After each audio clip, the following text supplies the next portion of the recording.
Keep pushing in. We're almost through. Check the pile at the base. Make sure it's secure. Keep widening the entrance.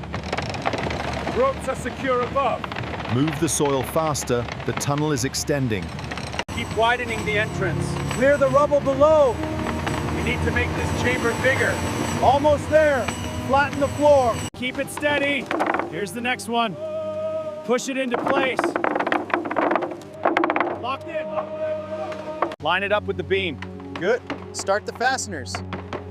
Watch your step on the ropes. Keep rolling it, press hard against the edge.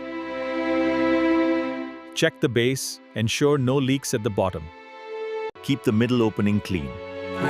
Past the bigger leaves now. Ensure the mud blends into the rock. Keep it steady. Watch your step. Setting it down now. All right. All right, post is up. Now to secure it. Just need to brace it tight. Solid. Another one finished. All right, time to make this right.